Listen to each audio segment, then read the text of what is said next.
Okay, hello and welcome everyone to the second installment of the Friday Club for 2020-23. Brought to you by Campus 24 and in association with our very good friends at AMKIS. I am Dominic Moon, Senior Education Consultant at Metropolis Education, currently your resident host for this interesting series of interviews with the very best admissions and marketing staff in the independent schools sector. Today is no different, and I have the great pleasure of speaking with our first male of the series and one of the big names in independent marketing admissions. You'll definitely want to stay tuned. LinkedIn's David Milner joined the prestigious Sedbergh School in November 2017. David's career started in the northeast of England, marketing at a local college. This followed by a short spell working at Newcastle University before moving into the independent sector as marketing manager of a day school. Things have changed, David. David has a wealth of experience working in co-educational, single-sex and faith schools and is highly skilled in marketing management, strategy, branding, advertising, design and business development, and his current position means you'll find him in an airport lounge more than his lounge at home. David is currently the chair of AMKIS and a governor at a prep school near Leeds. Interestingly, outside of work, David's passion is property development and investing and collecting whiskey and art, and hopefully we'll get time to discuss some of that a little later. LinkedIn's David Milner, welcome to the Friday Club. Thank you very much, Dominic, and it's great to be part of this club. I've watched so many of them, and eventually I've been asked to sit in this seat. Unfortunately, not a special one though. I thought you might have sent one in the post, but you didn't. Yeah. Well, we like to put the money elsewhere, and you're right. It's the first you've been asked, and you're the first male to do this. So we've done 3, and it's been a female heavy. So you're going to bring a bit of a deeper voice to the situation. So I'm confused, mate, because you came into the sector as a marketeer, and I've spent a lot of time with you and school on trips and, as you say, in airport lounges, etc. It seems to me you've morphed into, I don't know, an admissions person somewhere on the way. Is that right? Or how do you see the role? Are you 50-50? Are you a hybrid? Are you different to other schools? I completely understand what you're saying. Yes, I arrived at Sedbergh as a marketeer. However, admissions and marketing should always be working very closely together. And I think just from my network, more than anything else, I started doing a lot more international recruitment, using the agents that I'd met in many other schools that I'd worked in, and also getting involved in the other commercial opportunities within school, which also leads to admissions, such as our summer courses, our international summer school. And really it just happened by chance. But I would say I'm probably still more 85% marketing, 15% admissions, but that is international admissions, forming those relationships with agents, traveling on fairs with yourself and many other fantastic colleagues in the sector. But again, marketing and admission should always be working closely together. So I think it's just a normal fit, really, in schools, that you kind of do a bit of both. You, at the end of the day, you are actually promoting that school. You're writing about the school in marketing collateral. So you should also be able to sell it, and you should also believe in it. So if I'm asked to step in and do a tour around school, I should be able to actually take a family, whether it's a British family or an international family, around school and be confident doing that. So yes, definitely a real good mix of marketing and admissions, but then also commercial operations as well. 85%. I'm not convinced, Mr. Milner. I think it's more, there's more sales in you than you're willing to admit. But it's marketing right. and sales fall into the same boat, definitely. Okay, we'll come on to that in a second, because that's quite an interesting sort of point you've made there. The international admissions, though, I think this is starting to separate itself within the admissions environment. So specialist and so time consuming, and as you've already said, I think you said the relationships and network that you just organically have developed. Do you see that being sort of a standalone role mostly these days for most people, or should rather, because we've got obviously lots of people listening in, should schools consider that to be a more strategic and possibly separate option to the rest of the team? Well, it depends really. I think first of all, it depends on school resources. I think that's something which plays a major part in terms of how big can you actually make a team. We know some schools have one person admissions, one person in marketing, or one person doing both. So that's not always possible. But in my opinion, I think international is separate. Obviously, in terms of international and UK, they must communicate in terms of certainly because of availability. But I think in my position, I'm very fortunate that there's an outstanding admissions team there, and we've got a very good registrar, overseas registrar in both schools, both the prep and the senior school, and a summer school director in the summer school. So it's all about generating those initial leads, forming those sort of relationships, and then passing them on to be processed, to actually start looking at visa applications and supporting them that way. So again, I think it's just close communication between who's actually out there overseas and who's actually back in the office doing all of the administration side of things, and also developing and those relationships with those parents, with those inquiries directly, and converting them. But first of all, you've got to be able to have the initial inquiry, and that's why obviously we travel out there to generate them. Yeah. Interesting. I want to talk to you about what you do when you travel out there and how you go about it. But you rightly pointed out that because of resource, that's quite a lot of schools are hamstrung in regards to their ability to make noise drive traffic, etc. To all those people out there who don't get on with their admissions, or the vice versa, they don't get on with their marketing, depending on which side of the particular fence you're sitting on. It's a dangerous place to be these days, if you ask me, from what you're saying. What would be your advice to try and mend those bridges, or what would be the advice or the ramifications of not having a coherent department? And the reason why I mentioned that, I was at a school recently, marketing were in a porter cabin at the bottom of the rugby field somewhere in the miles away from the head, registrar next door to the head. Yeah, no, office location is very important. We're making some changes here where we used to be really close to each other, but then we've had to make some temporary changes, and our aim moving forward is bringing us all back together, not just marketing and admissions, but alumni, foundation, development, the commercial operations. So bringing all of us together, because we are all involved in sales and marketing of the school in some way. We are reliant on each other. I understand there's sometimes difficulties between marketing and admission staff. I've experienced it myself in the past.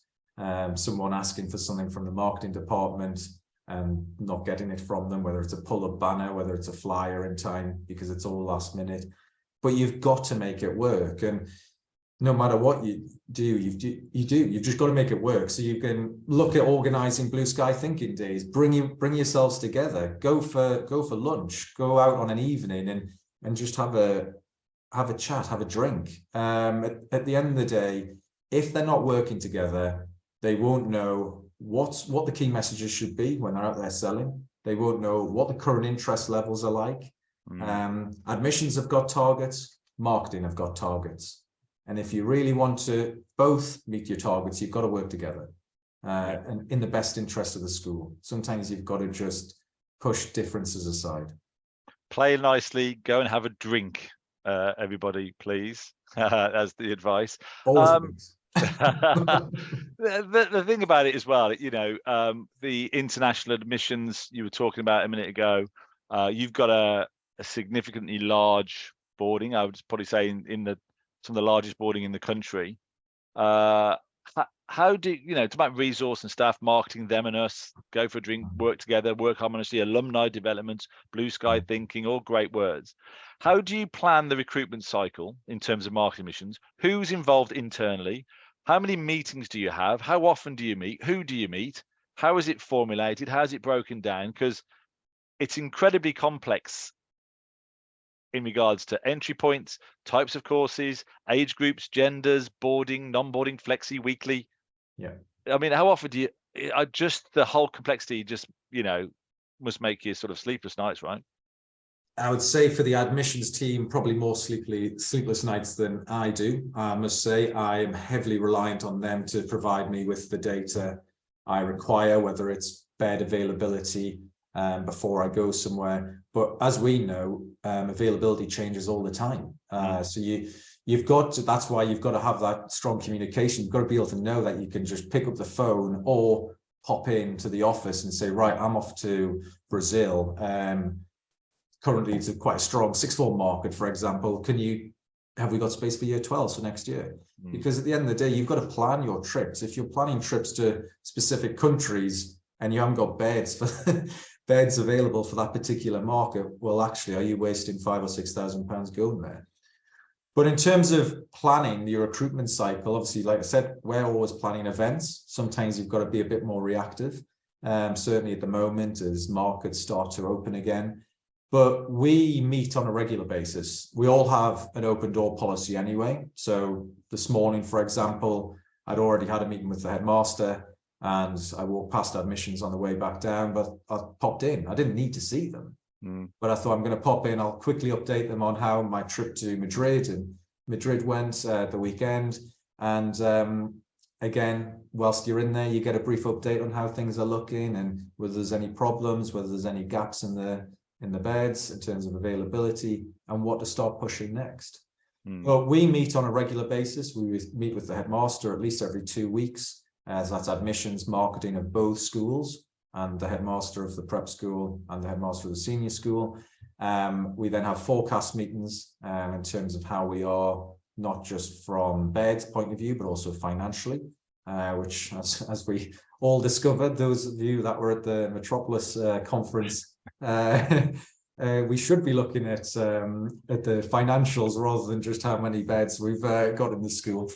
But it is important to meet on a regular basis, and that's why we do it. But that is also getting the finance team involved, and also our bursar who's in charge of bursaries, so he can keep us up to date on how those sort of applications are progressing.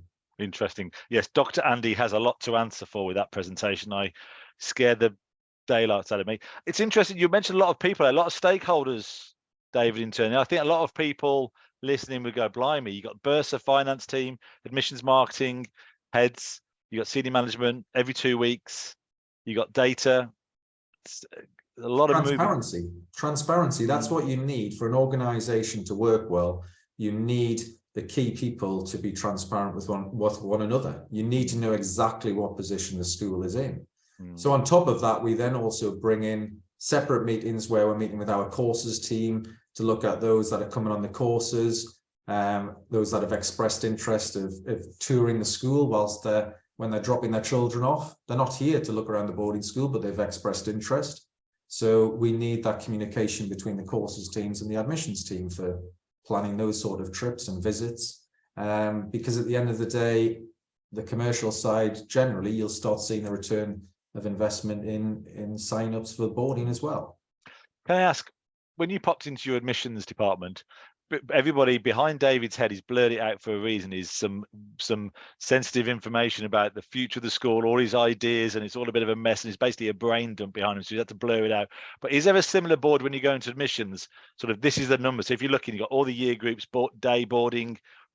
Is it that obvious? Can you pop your head in and pop the head and go, oh yes, okay, it's not that obvious. It probably will be, I'd imagine, when we move offices, but actually everyone's got access to the special spreadsheets, I would say, which have all of that in front of them, down to how many beds, what beds are available on each year group, ranking systems of inquiries, very, very detailed information, but very useful information from a marketing perspective as well.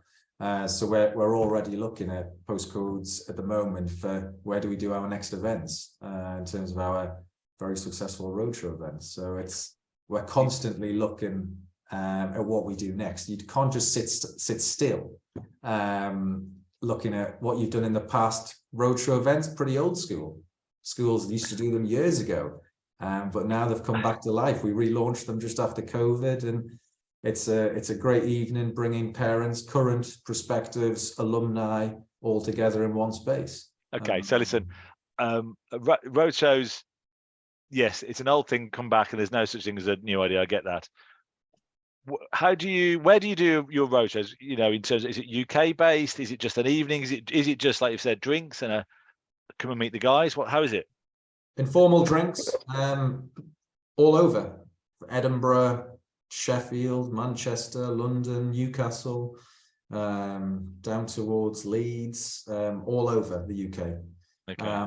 But it's very much an informal drinks reception, very few words, just a welcome from the head, and then an opportunity where the 3 or 4 members of staff that are there will just work the room, and they will talk to families. They'll catch up with current parents. They'll catch up with former parents who are still very supportive, and also look at those that are attending courses. So our courses representatives are always there, just if they've got questions that need answering, from parents that are going to be sending their children on the courses in Easter or summer. It's just an opportunity for us to actually go to them. At the end of the day, yes, we're a rural school. You'll probably laugh because this sounds very salesy, but we are only 1.5 hours from Manchester Airport and we're 15 minutes from the M6. So we are actually fairly accessible, but at the end of the day, we know parents are busier than ever now. And to ask them to drive 2.5 hours to come to an open evening, when they could actually, we can go to them where they're commuting 15, 20 minutes. It's just so much better for them. If they're genuinely interested, of course, it'll be a really strong lead and they would come and visit us before making a decision. But going to them, first of all, is just a great opportunity, and running campaigns in the area before the event, whether that's socially or in some cases print campaigns, which we have done before. It's just another opportunity for us to raise brand awareness of the school and what we offer. Is that coming out directly out of your marketing budget then? Yes. Okay. Because it sounds like a bit retention-y as well in there, a little bit of perhaps alumni in there, and you don't want to spend all your marketing money for other people's ventures. No, it comes out of mine. I must say that we've got a great alumni department, and if we want to throw some extra canapes on because we know there's going to be more of their guests, then they will happily contribute and things like that. But it's not a formal event. It's not, oh, let's all sit down on seats now and watch a 15-minute presentation or PowerPoint slides and things like that. Nothing of the sort. That's disappointed. Right, listen, Mr. Mate, you are quite well known for your sort of excellent digital presence and quite a good forward-thinking approach. If I'm honest, I always sort of stand up and admire some of the things that you guys get on with. My question is, and for the listeners, of course, is how do you stay ahead? How do you know what to do? How do you find the right balance between, I've kind of in my notes, but playful and quite sober, because there's a happy mix. You know, what's the next thing? Are you a digital player? Do you always on devices and things like that? Me personally, so I'm very fortunate. I've got an outstanding social media guy that works in the office, Matt Burns, and he is incredible. He'll come, he'll discuss new ideas, he will get on and post away and things like that, and he learns from what he sees online, and what other schools are doing, but also he's just such a creative person when it comes to posts. It's not too formal. It's not. There is a fine balance, definitely, and I think that's probably why we do exceptionally well on our social media engagement. We have, like he introduced, for example, he said, I don't really want to be posting 8 posts a day, 9 posts a day. But through some experimenting, he looked at when the good engagement times were, what works for our sort of audience. But he's grown our audiences considerably over the last 4 years. He's been just over 4 years. He's been at Sedbergh. But content-wise, I think what is difficult is finding that balance in terms of the sort of quality of the content. So looking at, is there too much sport? And we have these discussions all the time. Obviously, Sedbergh being a sporty school, it is very easy. We could share posts on rugby every day. We could schedule those posts in, but it would be boring content at the end of the day, because there would just be sport, rugby all over and over again. So it's trying to actually go out and just find other things. So during COVID, Matthew went away He wanted to do his drone license, so we bought him a drone, gave him what he needed. And I think that's what's important. Give the key staff that are responsible, certainly for social media, the equipment that they need. And he's done his license. He will literally, if he sees the sun shining, which does happen in Cumbria, Don, before you say anything, that drone will be up there. But we do have to be careful because sometimes the fighter jets do fly over as well. So it does come down every now and again. But it's looking at what you do. And I think it's changed because of COVID.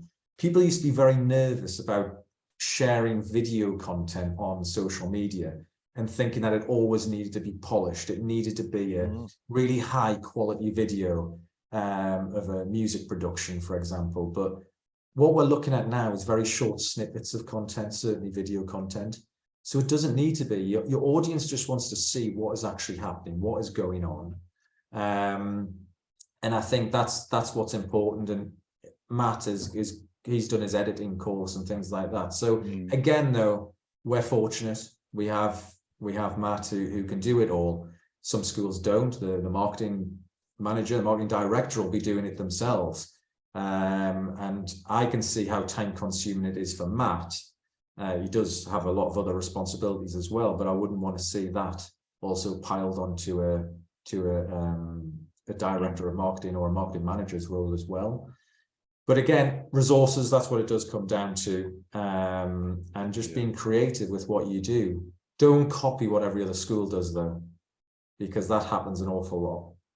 But what else do you do if you don't know, if you haven't got enough time, or you haven't got an outsource, you haven't got a mat? Not everybody's got a mat.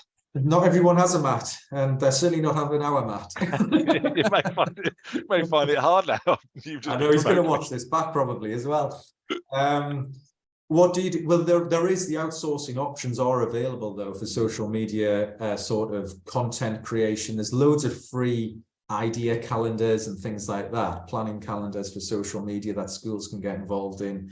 But it depends on the school, it depends on the organization. No, I know. And you don't want to be, you are in a luxurious position almost, because you have got 600 plus borders, which really, really helps. And then that sort of gets you, that's a starting pistol to do other things, isn't it, I suppose?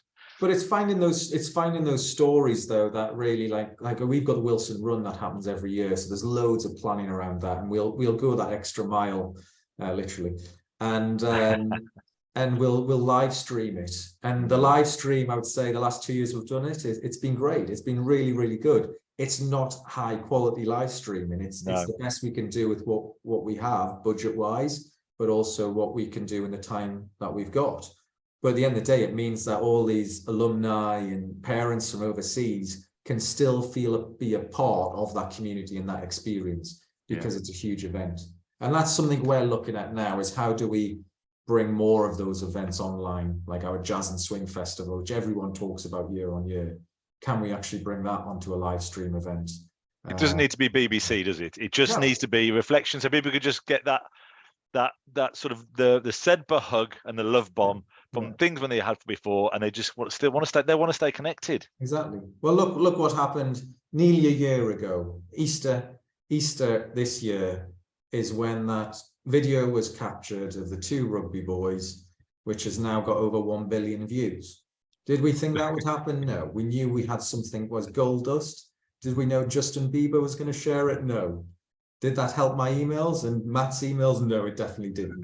Well, let's just think about that 1 billion for a second. That is just quite outrageous, isn't it, to be honest, when you think about it? But yeah, I suppose the next question is, brilliant, 1 billion, Justin Bieber. Did you get a new pupil from it? Yes. Did you get two? We're going to have a higher, lower situation. If you include courses as well, yes, we did. Okay. And we got students on the courses from new markets. Okay, all right. I'm being pedantic a little bit, but it's interesting, isn't it? If 1 billion sort of views of something creates 1.2 kids, nobody else is going to get 1 billion, are they? Let's just all pack it in now. Right, okay. So I got another subject I want to quickly just pivot to, if I may, which is sort of the elusive British border. Where are they? How do you get them? How do you go about engaging? Is it worth the effort? Is it a lost cause?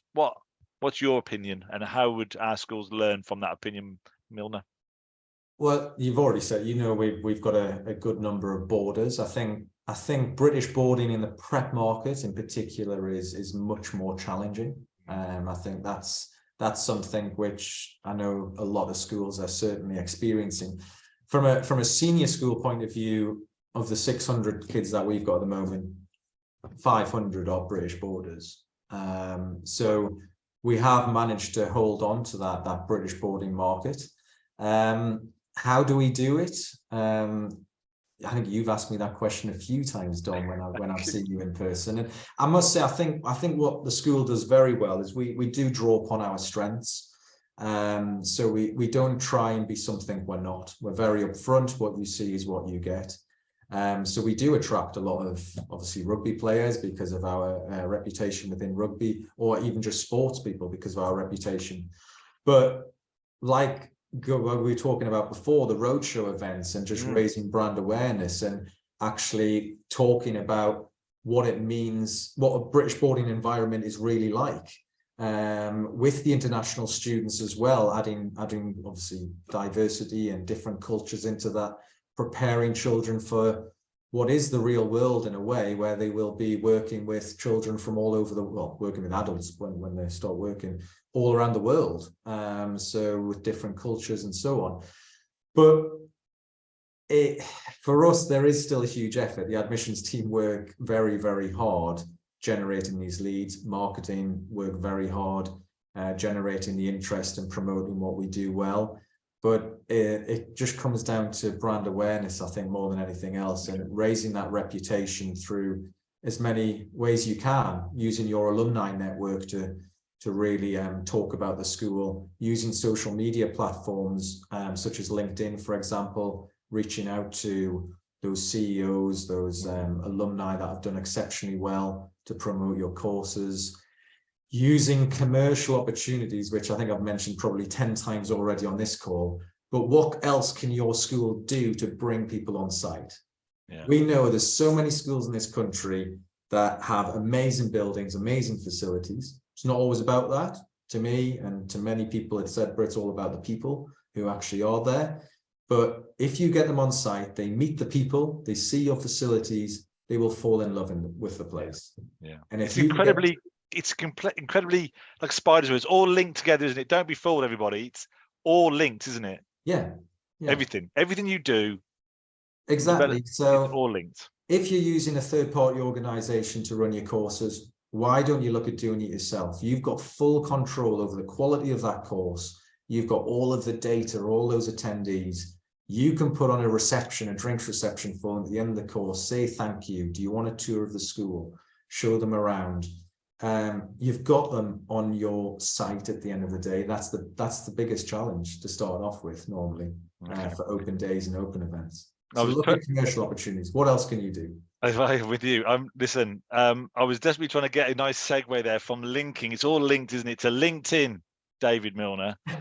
Because I just want to talk about this for a second. I'm trying to make this name stick. I want you to be called LinkedIn's David Milner, because you, for me, for a really good spell, you were very prolific on LinkedIn, and I kind of felt as if that you were getting some benefit, and I know a lot of people out there would think, I should post more on LinkedIn. I don't know what to post. I don't know how to engage with people, and I know it's about networking and being friends and all this kind of stuff. And I keep saying yes to people who want to accept this, that, the other. You've done really well, I think, on that, and I'm sure I hope that you feel there's a business upside to this. Correct? Yeah, definitely. It's a raising brand awareness, using a personal profile at the end of the day. But again, I'm very fortunate. Matt, going back to Matt and what he does, he controls the school's LinkedIn profile, which we have a lot of communication in terms of when he's going to share certain posts, and then I will obviously share certain posts, again, just to improve reach, to actually make sure that's not all being shared at the same time. But it's a great platform for business. We've had a lot of success from it for summer school in particular. I would say very useful for reaching out to certain markets, engaging with the agents. a simple tag of an agent or their company and starting to engage with them. Even down to recently, I shared my post that I was going to be in Hong Kong in February, to which I had an invitation from a headmaster of a prep school out there. So there's a meeting sorted, a meeting that I wouldn't have had if I hadn't have put that post up. So it opens doors, and it probably also opens doors from your own personal career progression point of view as well. And people might want to use it that way. I don't. I'm very happy where I am. But jokingly, if I see an increase in activity from someone, I think, all right, they're looking for a job. Interesting. Right. Okay. Listen, we've gone on way too long, mate. But I've got a sort of little quick fire round for you, as I do every couple of weeks with everybody. So just a bit more of an insight into you and some of your psyche. So your hero. Who is your hero? Heroes, I would say my parents. Sorry, I can't say one. Both mum and dad. Very good sunning there, mate. Very good being a son. If you could live anywhere, where me and my fiance go every year, that would be either Outer Hebrides. Actually, yeah, it would be the Outer Hebrides, where there's no Wi-Fi, no phone signal, and you actually switch off from work. No LinkedIn for LinkedIn's David Miller. What will we do? Biggest fear? Biggest fear? Ooh. To be honest, I'm quite scared of sharks. So I'm not a huge fan of the sea either. Even though I'd probably be swimming in water where there's no sharks, I would probably still think they'd get me. Only quite scared, everybody. Beach or snow? Snow. Nice. Karaoke song? Sweet Caroline. Classic. Nickname? Well, you've mentioned it several times, Dom. It came from you. It's LinkedIn's David Milner. I'm trying, everybody out there. I'm trying. If you went back in time, where would you go? I'd probably actually go back to my mid-teens and actually spend more time with my friends than I actually did. Right, David Milner. I've enjoyed that enormously. Thank you very much for coming along to the Friday Club this week. We hope everybody outside there has enjoyed it too. David is to be found on LinkedIn. Just type in LinkedIn to LinkedIn, and there he is in all his glory, right at the front page. Relentless. Thank you, mate. Brilliant. Thanks, everybody at home. This is the Friday Club switching off for today, and we'll see you in 2 weeks with Jenny Shilliday from Dollar, which is a Scottish school.